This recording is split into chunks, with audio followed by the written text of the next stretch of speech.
Hi friends, welcome to my channel. இன்றைக்கி நாம் quick and ஈஸியாக தக்காளி தொக்கு எப்படி செய்கிறதுன்னு தான் பார்க்க போகிறோம். வீடியோவை ஸ்கிப் பண்ணாமல் பாருங்கள். இப்போ வாங்க வீடியோக்குள்ளே போகலாம். நான் 100 கிராம் வெங்காயம், 3 பச்சை மிளகாய், தேவையான அளவு கருவேப்பிலை கொத்தமல்லி எடுத்திருக்கேன். 1/2 கிலோ தக்காளியை குட்டி குட்டியாக கட் பண்ணி இந்த மாதிரி கையிலேயே ஸ்மாஷ் பண்ணி வச்சுருக்கேன். இப்போ கடாயில் ஒரு 4 கரண்டி அளவு சன்ஃப்ளவர் ஆயில் எடுத்திருக்கேன். 1 ஸ்பூன் உளுந்து, 1/2 ஸ்பூன் கடுகு. இது நல்லா பொரிஞ்சணும். பொரிஞ்சதுக்கப்புறம் நம்ம குட்டி குட்டியாக நறுக்கி வச்சுருக்க வெங்காயத்தை ஆட் பண்ணிக்கலாம். வெங்காயம் ரொம்ப ப்ரௌனிஷாக வர வேணாம், ஆனால் நல்லா வெந்து வரணும். அப்போ தான் அந்த வெங்காயத்தோட ஸ்வீட்னஸ் இருந்தால் தான் நல்லாயிருக்கும் இந்த தக்காளி தொக்கு.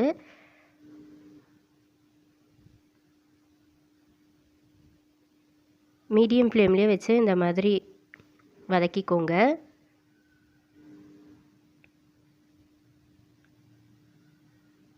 இந்த தக்காளி தொக்கு இட்லி, தோசை, சப்பாத்தி, பூரி எல்லாத்துக்குமே சூப்பராக இருக்குங்க. சாதத்துக்கூட கூட வச்சு சாப்பிடலாம், நல்லாயிருக்கும்.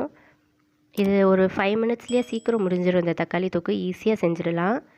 இப்போ வெங்காயம் நல்லா வதங்கிருச்சு. நம்ம ஸ்மாஷ் பண்ணி வச்சுருக்கிற தக்காளியை இதோட நம்ம ஆட் பண்ணிக்கலாம். கொஞ்சோண்டு உப்பு சேர்த்துக்கோங்க. அப்போ தான் தக்காளி நல்லா வெந்து வரும்.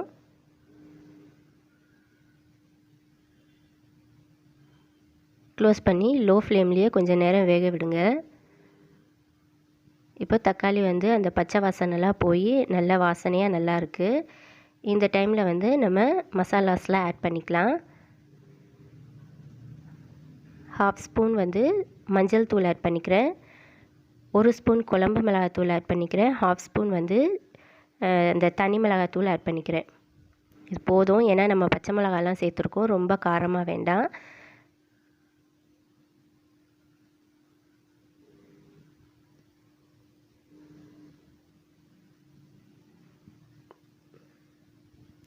இந்த தக்காளி தொக்குக்கு நீங்கள் கொஞ்சம் தண்ணியாக வச்சு சாப்பிட்ணுன்னு நினச்சிங்கன்னா கொஞ்சோண்டு ஒரு 1/2 டம்ளர் தண்ணி ஆட் பண்ணிக்கோங்க. நான் சப்பாத்திக்கு செய்கிறதுனால தண்ணி எதுவுமே ஆட் பண்ணல. இந்த தக்காளியிலேருந்து வர ஜூஸே போதும்.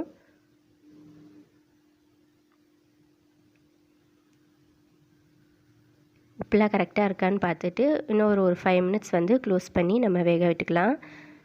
அந்த மிளகாத்தூளோட ரா ஸ்மெல்லாம் போகணும்.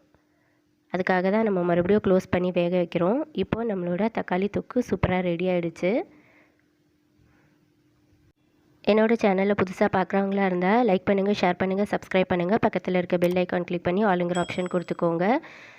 இந்த தக்காளி தொக்கை நீங்கள் வீட்டில் செய்து பார்த்துட்டு எப்படி இருந்துச்சுன்னு உங்கள் கமெண்ட்ஸ் எனக்கு கண்டிப்பாக சொல்லுங்கள். தேங்க்ஸ் ஃபார் வாட்சிங். இன்னொரு சூப்பரான ரெசிபியோட நெக்ஸ்ட் வீடியோவில் பார்க்கலாம்.